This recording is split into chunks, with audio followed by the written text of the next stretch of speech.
अस्सलामुअलैकुम। सारे मीडिया को मेरे तरफ से बहुत शुक्रिया कि आज जो सब्जेक्ट मैं बात करने वाली हूँ, लोकसभा इलेक्शन 2024। उस इलेक्शन में ऑल इंडिया महिला एम्पावरमेंट पार्टी इंडिया के कुछ मुकामात पर, महाराष्ट्र, कर्नाटका, तमिलनाडु, बहुत सारे मुकामात पर कुछ सीट्स कंटेस्ट कर रही है। ख़ासकर से आज का जो प्रेस कॉन्फ्रेंस है, हैदराबाद चार मीनार कॉन्स्टिट्यूंसी से एमईपी कंटेस्ट करेगी लोकसभा इलेक्शन। और वो इलेक्शन कंटेस्ट करने का मकसद ये रहेगा कि आज तक वहाँ पर जो डेवलपमेंट नहीं है, जैसे हैदराबाद को एक आइकॉन सिटी कहा जाता है, जहाँ चार मीनार को जाते हैं तो वो एक नमूना और निशानी की जगह होती है, मगर वहाँ पर जब हम जाते हैं तो सिर्फ कचरा और गंदगी, नाले वगैरह नज़र आते हैं। और ख़ासकर से ओल्ड सिटी के जो मुसलमान हैं और जो बच्चे हैं, वहाँ के डेवलपमेंट की बहुत से बहुत कमी है। और काफ़ी रिपोर्ट्स, काफ़ी महिलाओं के रिपोर्ट्स मेरे पास आ चुके हैं। तो उसके डेवलपमेंट के लिए ये इलेक्शन एमईपी कंटेस्ट करेगी और ख़ास कर से एक बहुत अच्छा बदलाव लाकर हैदराबाद के अंदर एमईपी कंटेस्ट करके बताएगी। सारे लोगों का अगर साथ रहेगा, आप सबका, मीडिया के भाइयों का, सबका साथ रहेगा, तो ज़रूर हैदराबाद की सीट को जीत कर हैदराबाद को, जो वर्ल्ड सिटी के नाम से जो मशहूर हुआ है, उसको एक गोल्ड सिटी बनाने की पूरी कोशिश करेंगे। क्योंकि यहाँ पर मेरे पास जो रिपोर्ट है, उसमें ये है कि वहाँ पर मच्छर के भी इतने बड़े प्रॉब्लम होते हैं, जो पिछले सालों से 40 साल से असद साहब जीतते जीतते आए हैं, उनकी फैमिली जीतती आई हुई है। और एमआईएम की पार्टी ने आज तक उन नालों की सर्विस नहीं किया और ना उनके रास्तों की सर्विस किया है। कभी भी जहाँ पर जाते हैं तो रास्तों का जो कंजेस्टेड है उसको भी नहीं हटाया है।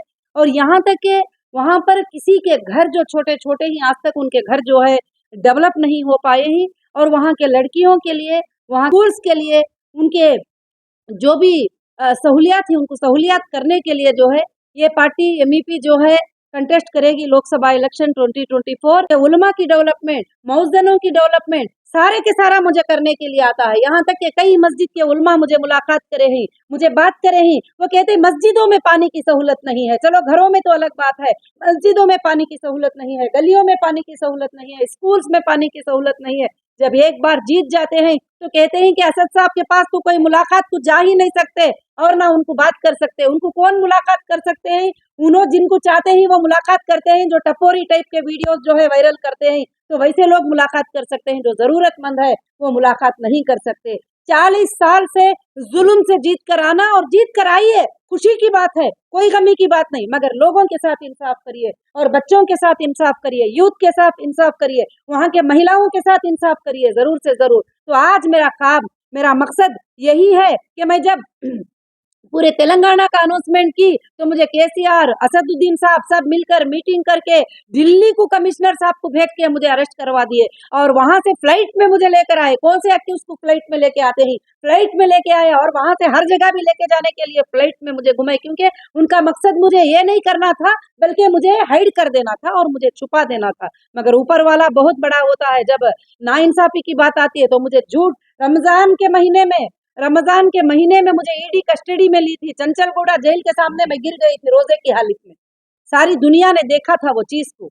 आज सिर्फ रमजान के महीने में कविता जी को भी अरेस्ट करके लेके गए दिल्ली को। क्यों? कि कभी भी राजनीति, ये सीट जो है ना किसी की भी नहीं होती, ये कोई भी हार सकते हैं, कोई भी जीत सकते हैं। मेरा आज ये कहने का मकसद ये है कि लोगों के साथ इंसाफ करिए और कभी भी इंसाफ के लिए नहीं डरना है और इंसाफ के लिए जुबान उठाना बहुत जरूरी है। और खास कर से मेरा मकसद है कि असद साहब को हटाकर वर्ल्ड सिटी को जो है गोल्ड सिटी बनाना है और वहाँ के हर यूथ को जो है कि डेवलपमेंट में लाना है, हर महिला को वहाँ के राइट्स देना है और वहाँ पर जो है मुझे कल से कई व्हाट्सएप आ रहे थे, कई चीजें आ रहे थे कि वहां पर आकर तो देखो, वहां पर तो फिर कर तो देखो, वहां पर तो आप बता कर तो देखो। मैं गली गली जाऊंगी, घर घर जाऊंगी और मैं सबको बताऊंगी बातना, और मैं भी देखूंगी इंशाल्लाह। क्योंकि ये जमहूरियत है, ये इंडियन कॉन्स्टिट्यूशन है।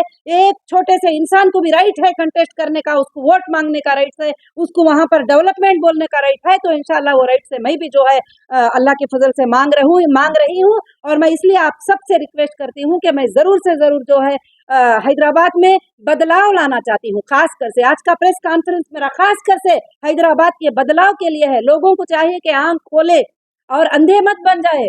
मैं एक बार रात में यहाँ पर विजिट करी थी और मैं चार मीनार की तरफ गई थी। वहां पर मैं देखना चाहती थी नॉर्मल, मैं एक छोटी सी गाड़ी लेकर चली गई थी। वहां नॉर्मल लोगों के बारे में इंटरव्यू लेकर बात करना चाहती थी। बच्चों को करीब बुलाकर पूछा, बेटा तुमने क्या पढ़ेगी?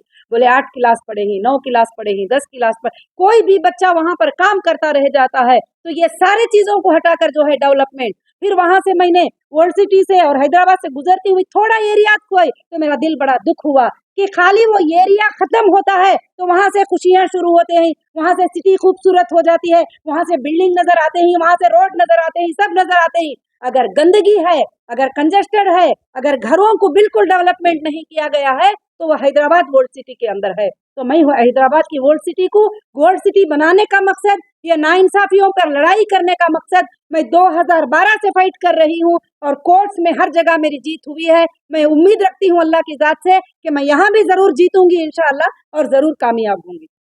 बस मैं देखिए, ऑल इंडिया महिला एम्पावरमेंट पार्टी आज तक किसी से अलायंस नहीं की है और कर्नाटका में 224 सीट्स पे कंटेस्ट करी, किसी से अलायंस नहीं रही। अभी इस बार 59 सीट असेंबली इलेक्शन 23 में कंटेस्ट की थी, किसी से अलायंस नहीं है। आज भी एमईपी किसी के साथ अलायंस नहीं है। एमईपी एक सेकुलर पार्टी है, सबकी आवाज है और एमईपी जो है हिंदूज के लिए, मुसलमान के लिए, क्रिश्चियन के लिए, देश के हर नागरिक के लिए इंसाफ लाने वाली पार्टी है। एमईपी का फाइनल डेस्टिनेशन प्राइम मिनिस्टर बनना है और देश के ऊपर हुकूमत करना है। एमईपी किसी से अलायंस होने का इरादा नहीं की है।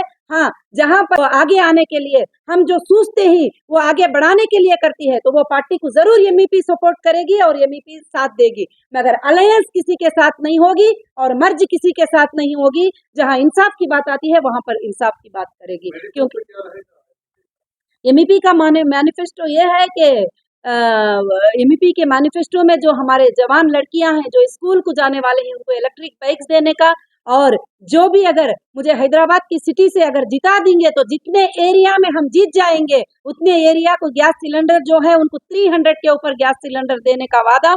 और खास कर से इलेक्ट्रिसिटी बिल जो है उनकी जो है इतने यूनिट्स पर एक मिनिमम मैक्सिमम यूनिट्स के ऊपर उनके इलेक्ट्रिसिटी बिल फ्री करने का वादा। और 5 साल के बाद आप देखेंगे कि 5 साल के बाद जो है वो सिटी ही नजर नहीं आएगा, वो सिंगापुर नजर आएगा और इटली नजर आएगा। उस तरह से बनाने का मेरा ख्वाब है, बाकी कुछ नहीं। और गरीबों के लिए, उनकी रोजी का, उनके जॉब के लिए जो है मैं कोशिश करूंगी।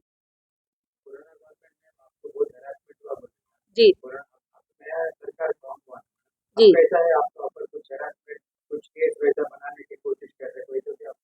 देखिए, पुराने गवर्नमेंट में करके बोले तो वो हरासमेंट तो आप सब देखे ही, 3 साल किस तरह का हरासमेंट हुआ था और नाहक से सताया गया, इल्जाम लगाया गया।